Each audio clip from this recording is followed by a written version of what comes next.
establishing connection to Science Night. Please stand by.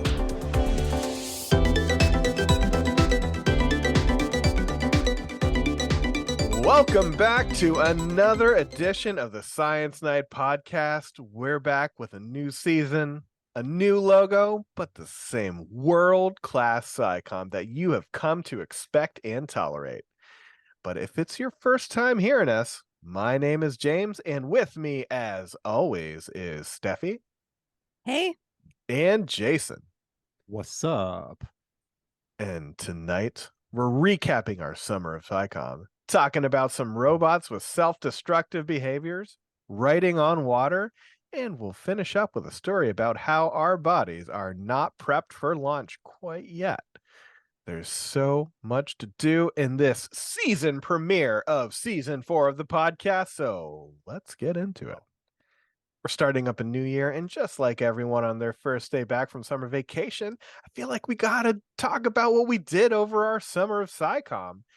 And just as a reminder, if you checked out for the summer, I don't know what you were doing, probably having fun on the beach without podcasts, but we got 8 episodes of bite-sized scicomm just waiting for you to listen on our feed.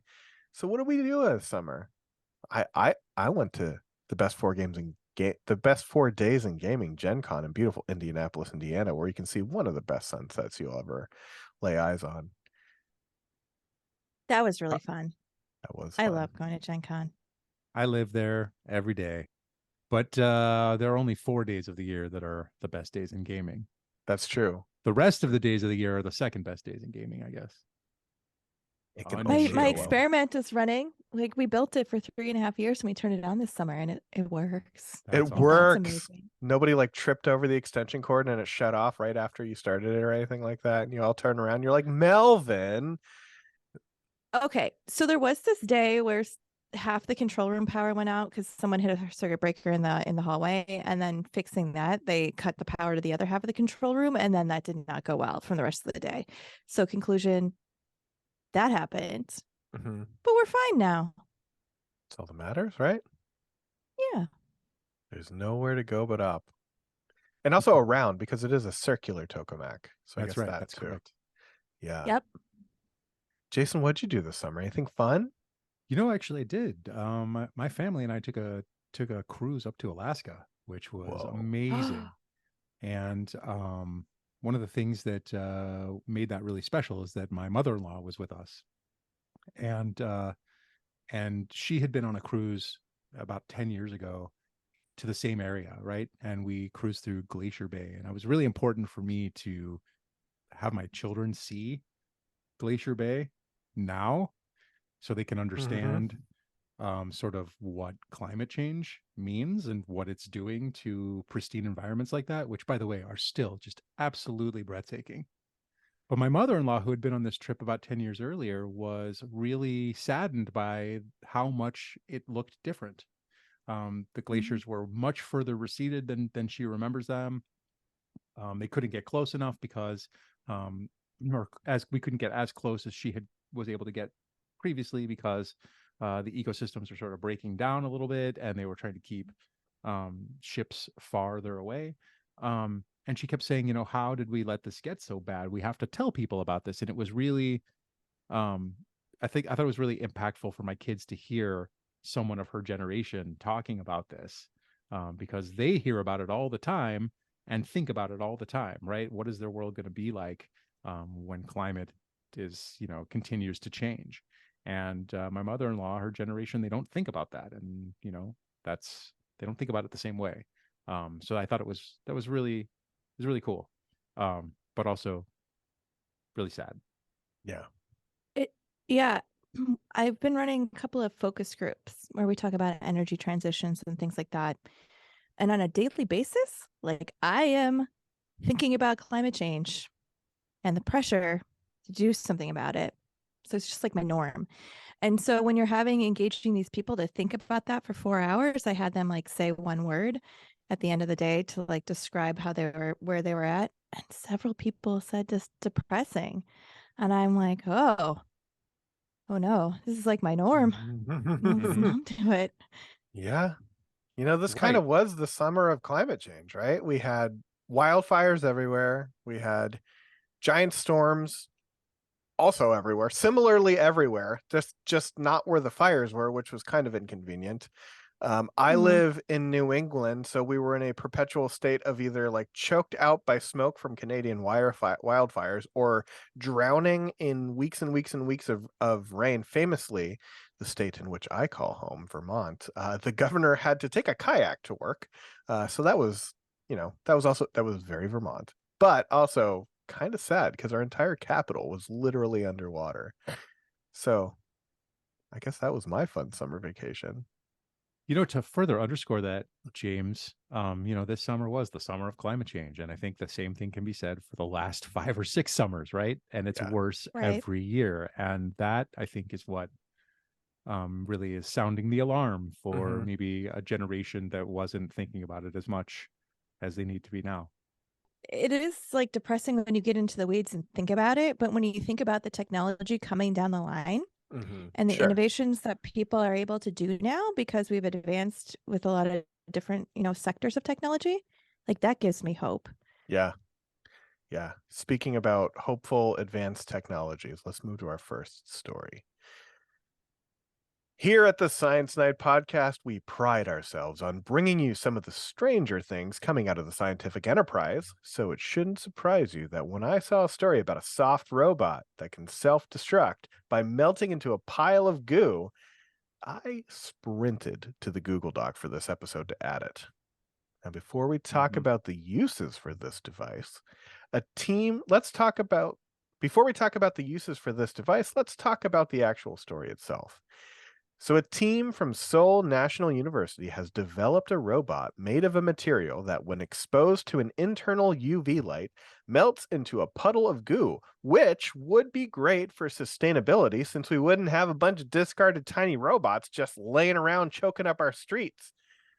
Except this puddle of goo does contain a bunch of fluorine, so that's not great. But overall, we got these little bespoke robots that can be used for a job and then destruct afterwards. So what do we think about these what do we think about these big implications for these tiny melting robots?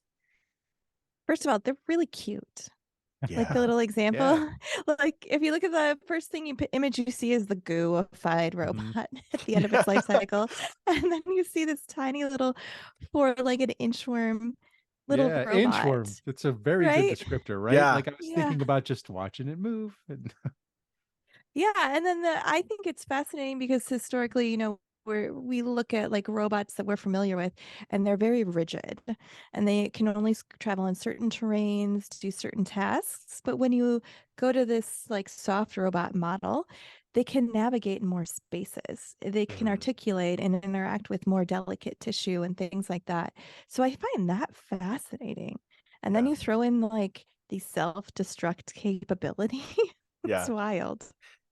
But it's It would not really self-destruct, right? It's self-change the shape, but it still leaves a puddle of goo that does not actually dissipate, to my knowledge. I Right. think it stays there, right? And so um I see this as a really interesting advance in soft robot technology, but we did a story several episodes back last season about metal, right? Metal robots. And to me, that could form and then potentially reform, right? Although we hadn't quite gotten there yet. Potentially after they cut the video and then put a newly formed robot in place of Right. it.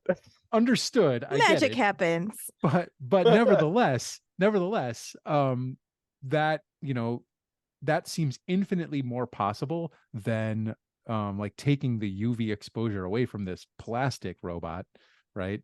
That is now goo and allowing it to reform into some harder object or shaped object, right? I don't see that happening, but I could see it happening with the magnetism of the metal, Mm. um, Hmm. much easier. So I think that it's cool that we see this, but I don't see applications for this. I really don't, that are Oh, going to be environmentally friendly. And I know that that's maybe not the right thing to say, but I don't see them. I saw So I one agree. of the popular reportings pick up on exactly what this is going to be used Yeah. for, and it is for spying. This is like, hey, this is going to Yep. be used for spy missions. They're going to put little Right. cameras on it, and you're going to be able to go up, and you're going to spy, and it's going to melt into a puddle of goo. Right. Yeah, But if I it totally agree. melts into Yeah. a puddle of goo, right, that camera will still be there, right? So there's that. Well, I just, why would the metal not be a better alternative for that, right? Where it could just melt, get through another space, and then leave, right? I Seems think to it me like depends on like the environment that it's traveling through too, right? that's true. Absolutely true. I guess I just don't see the purpose of having something that is so small that's then going to just self-destruct, but actually not leave. Right. So if it's performing in, like, if it's spying on someone, right, and it's got a bug, right, and it's Yeah. carrying a microphone and you're listening, and you know, the idea of a bug is to not be detected, right? If it decides to self-destruct and leaves that microphone behind, it can still be detected, right? I just don't see. I don't know. I just don't see that. Yeah, but you're not thinking about the comedy aspects, Jason. It could melt into a puddle of goo, and then you could slip on it like a banana peel. I mean, that would be fun. There you go. Oh, I see. You're right. Or they could collect them and resell them as like fake vomit. Sure, exactly. Yeah, secondary market. Yeah, That's I where the see. sustainability comes in. Exactly. Okay. See, Well, I see now that we're now. thinking. Well, yeah, okay. Just notched up, climbed a rung of the ladder in my opinion on that one. I mean, Exactly. that was my same first thought too, especially when they said it's for sustainable environment for robotic systems. I'm like, really? Mhm. Right. Sustainable how? Right. Really? Yep. Yeah. Also very toxic, highly toxic and carcinogenic. Right. There was Well, that that's too. why they had to add calcium chloride to help neutralize those compounds. But yeah, Did they hold? So that Yeah. was the one thing I noticed. Like, they said they added calcium chloride to neutralize those compounds. Did they add it in the mix of the robot, or did they just like go by and sprinkle it on afterward? Because if they added it to the mix, that makes it more sustainable. If you have a second act where you need to sprinkle it on like kitty litter. Well, it doesn't make it more sustainable. It makes it more environmentally friendly, but not Sure, sustainable, right? It that's just true. makes it less toxic. this is when you have another robot go in there and bring in One made out of calcium chloride. That's right.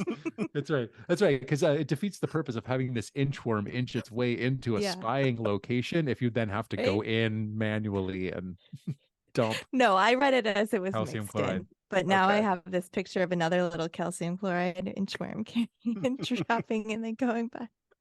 Right. Maybe it's calcium. It's made out of calcium chloride. And then when it's exposed to UV light, it just melts itself on the other puddle. Right. Yeah. I did I did like the actual like journal article for this, where in the very beginning they're talking about adding the experience of death to the robotic life cycle. Like, hold on a second. This is getting a little bit philosophical here. Yeah, turn Yeah. it into a Star Trek episode. Yeah. Because, famously, when you're adding the experience of death and morality to inorganic life forms, it just goes great in every movie and novel and graphic novel and video game that's ever been made, and there's no downsides whatsoever. I don't know. Barbie ended up going to the real world. Spoiler. I'm sorry if you And now we got to put the spoiler warning haven't on this seen entire it. episode. But she's not a robot. She's a doll. That's true. And she does not melt on purpose. Right. Mhm. She can be melted. Yeah. Well, I, for one, can't wait to see what Halliburton does with these little self-destructing robots. I'm sure it'll be done for good and no problems whatsoever. But why don't we take a break and we listen to a message about an exciting new opportunity for you to spend your money on at our website. Hey, James, is that a new shirt you're wearing? Sure is. So here's the thing. We got this new logo. I had a peak of creativity and mania, and I decided, what we need is a new logo for our new season. And I was like, you know what? We also need the opportunity to sell new merchandise items to our fans and supporters. So I made up this new t-shirt. What do you think? It's nice. Oh, I love the fuchsia color. Does Yeah. it come in leggings? Yeah. Fuchsia leggings too? Sure. Thank you Yeah. for making sure I have a fuchsia option for our t-shirt line Oh. now. And I'm sure that I can just do that. Magic. Yeah, we'll get there. For sure. I love this design. I love these colors. I love the quality of this t-shirt. I just wish there was a convenient place where all of our listeners and fans and supporters and people of quality could easily get these, but I just can't think of a place to put them. Don't we have a website? Oh, we do have that obscure website, cyanide.com/merch, where we have all of our other things, including our Oh. 9-inch snails line. And I think we still have our summer scicomm logo up there and stuff. Man, maybe I will just put them on cyanide.com/merch so they can go and get our new logo t-shirts today. Art, written language, the ability to create a symbolic representation of an abstract idea. It's one of the unique features of our humanity. Basically, if given a blank canvas, we're going to try to find a way to fill it.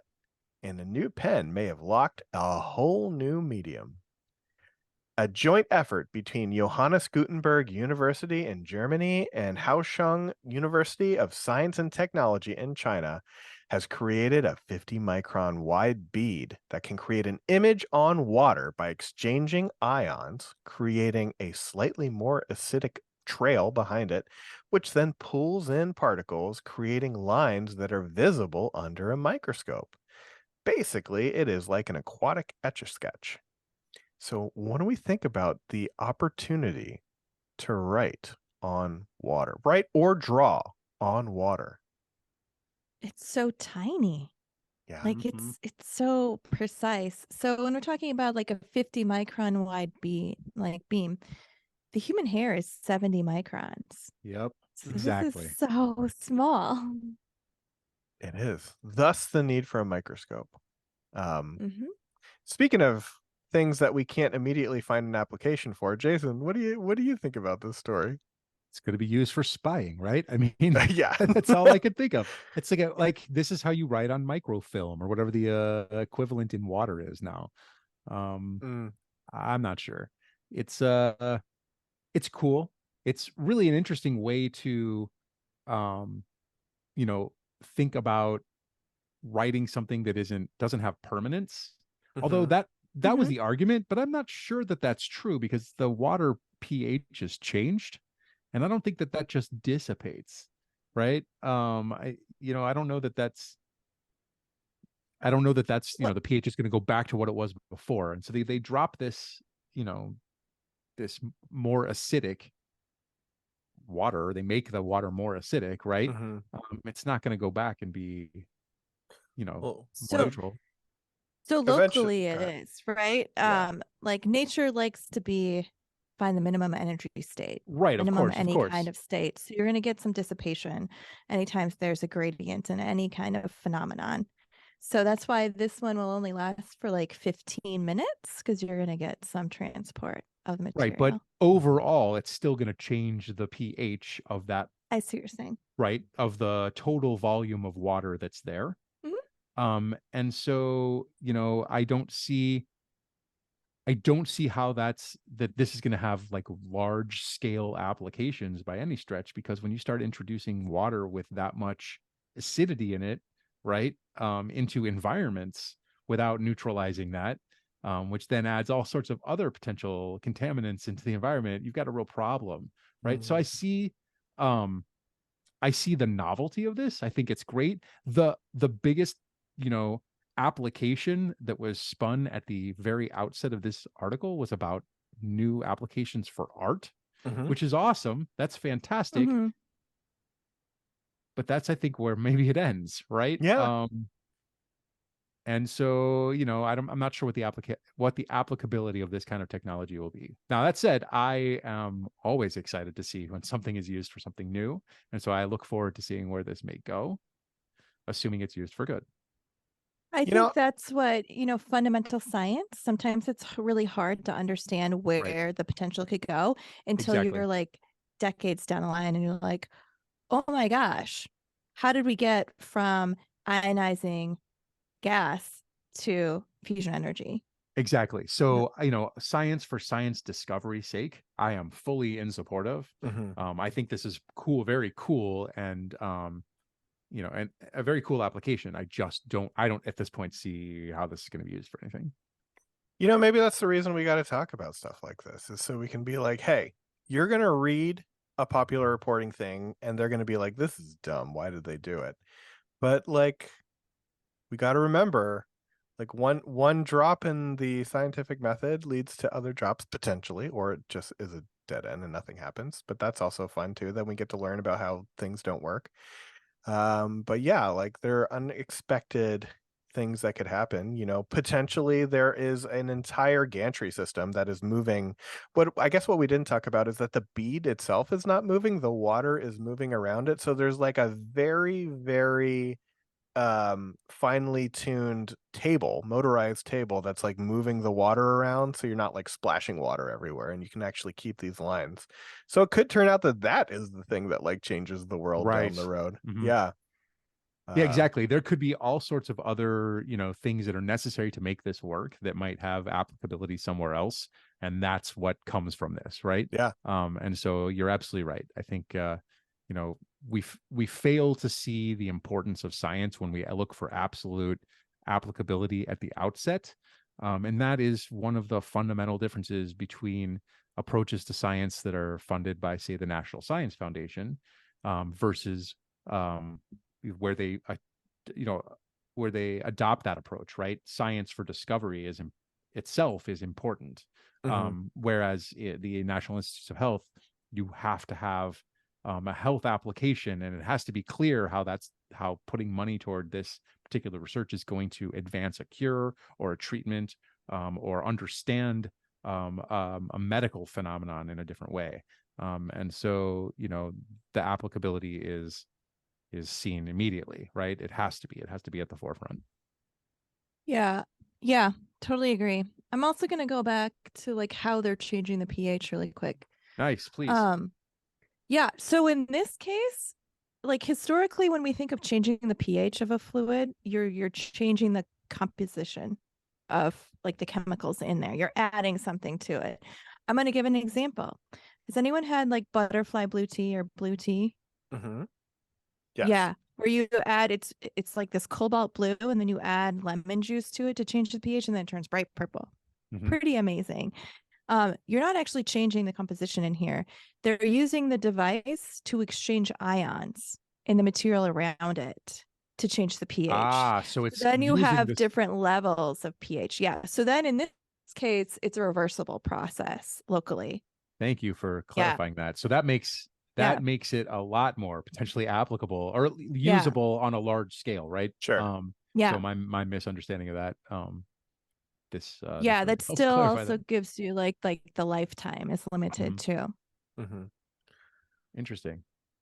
Thanks, Steph. Yeah. Now I guess we have to make a new segment where she clears up the diffusion confusion, right? Sorry, I did that.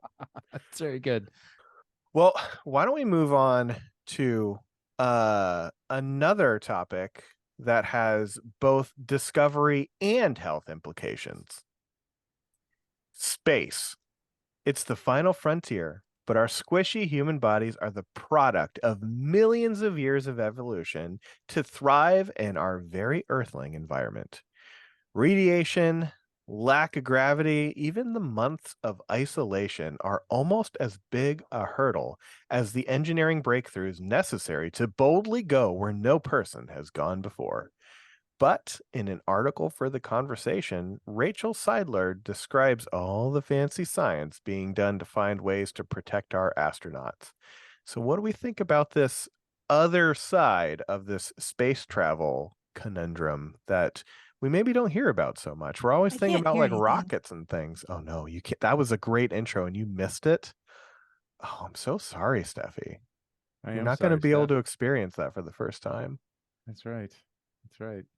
That's a sad, sad day. Did your headphones die? I missed everything. No, the sound just cut off. Now I don't know what you just said. You're gonna have to listen to the episode. See, that's how we get another download. It was really interesting to think about like how much radiation is just bombarding you when you're in space. I definitely don't think about that, even though I know like the biggest part of any kind of like spacecraft, and definitely interstellar craft, is going to be radiation shielding. We learned that from 5 Years to Mars. There was just so many radiation shielding cards. Mm-hmm. Well, we don't think about the natural radiation shield that we have around the Earth, which is the ionosphere, which is a Yeah. plasma, which is just deflecting all of this. Yes, that's what saves our lives. The article is talking about 3 big problems facing the human body in space: radiation, lack of gravity, and isolation being Oh, the effect on our fragile human psyches. that's really bad. Yeah, Yeah, it's super harsh out there. right? It's true. It's almost like we were evolved to not be in space. Right. Well, absolutely. We were evolved. We evolved to live in an environment that is under the gravity that we're in, right? That we're under here on the surface of this planet. Not in an environment where we have none of that gravity working on us, or a very small proportion of it, right? And so, we have problems. One of the things that like just blew my mind was this idea that without gravity, blood tends to pool toward the brain, right? Oh, Which is interesting. I mean, it's not surprising to me that it's going to go where the highest amount of energy is when there's not something else another force acting on it, right?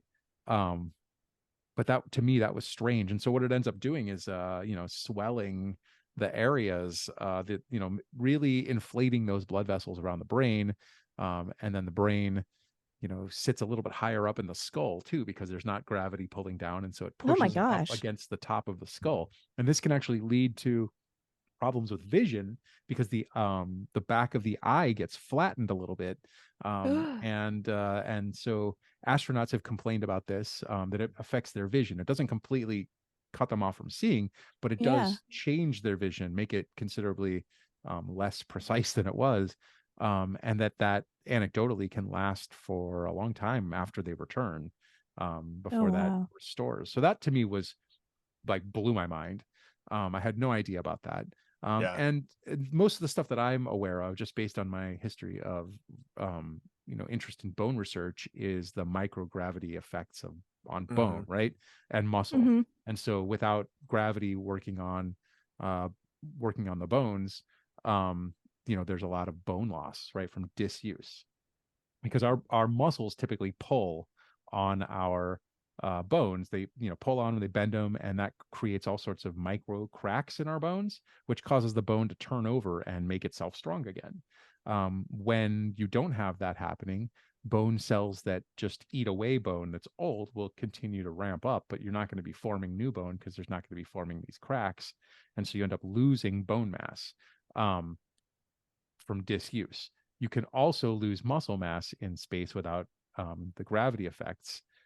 And so they have to do, astronauts have to do lots of exercise while they're there, but it's not enough to mitigate the effects of bone loss. And so, one of the things that astronauts will have to consider, or will have to probably be treated with, are osteoporosis drugs called bisphosphonates, which are what we call a class of anti-catabolic drugs, which means that they don't build bone, they actually stop the breakdown of bone.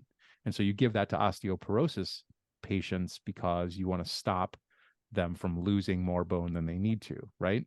That actually leads to all sorts of other problems because the bone that's not being consumed and remodeled out isn't being replaced with stronger bone. So you've got a lot of, or higher volume of, low quality bone, right? So that could lead to fracture too, for different reasons. But astronauts are going to have to be treated with bisphosphonates in order to mitigate that bone loss in some way, because they can't get enough exercise to get their muscles to pull enough and bend enough on the bones to keep that bone from losing mass. So that's another one of those effects of microgravity. Those things just blow my mind, right? Yeah. Especially when we consider that, like, we are the product of evolution over millions and millions of years. And this is like stressing the human body to a limit it has never been stressed, and in ways it Yeah. has never been stressed before.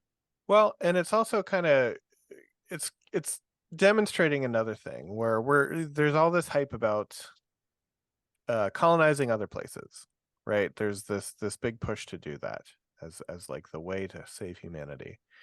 But we're kind of seeing here that, say, the journey to Mars, to colonize Mars, by the time the group of colonizing, I don't want to say colonizers, by the time that first group of people who are going to set out to build a habitat on Mars get there, they're going to be irradiated, they're going to have low bone and muscle mass, and they're going to have some mental issues potentially from the months and months of isolation and confined spaces.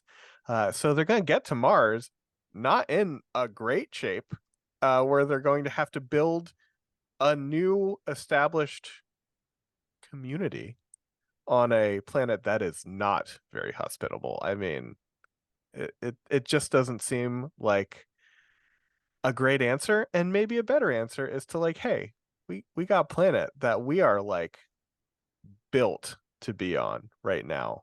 As far as climate change is concerned, maybe not so much in a couple generations, but let's try and fix this one rather than looking to the stars for our answer. That's what I kind of was thinking in the back of my head as I read this article. I mean, I always knew that people going to Mars, it was a one-way trip, but I didn't think about like all the adverse impacts from that travel that would just have these dramatic impacts on them. I guess you can do a lot of shielding inside during the journey and stuff like that to help mitigate the radiation impacts. But then like the gravitational impacts, yeah. Well, that's a bit of a downer, but I feel like every good Science Night episode has to end on a bit of a downer that talks about climate change in space in some way, and plasma. We hit the trifecta right there at the end. So I think that means that we've come to the end of another edition of the Science Night podcast. But don't worry, we got a whole new season of scicomm coming your way. So make sure to follow us on social media so you do not miss a thing. I am on the site formerly known as Twitter at James_Reed3. So you can follow me as we move into that golden time of year where all 5 major Philadelphia sports teams can lead to never-ending disappointment and anxiety for me. Steffi, where can everybody find you? You can find me on whatever that Twitter thing is, X at Steffi Deem, and then Instagram at Starshipin', and apparently Predator Journals just call my office. Yeah, every Predator Journal, call Steffi's office. We have an exciting new article to sell to you, or actually give to you and not give you any money. Anyway, Jason, where can we find you? You can find me on the former Twitter site at OregonJM.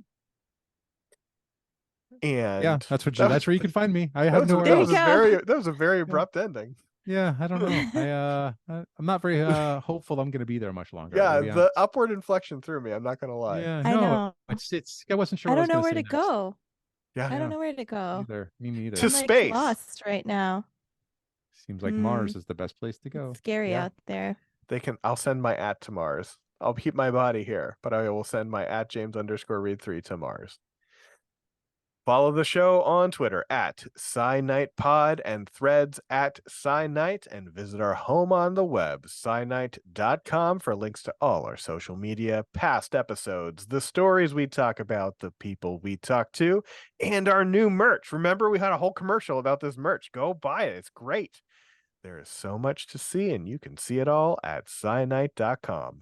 We'll be back in 2 weeks with another episode, but until then, have a great night.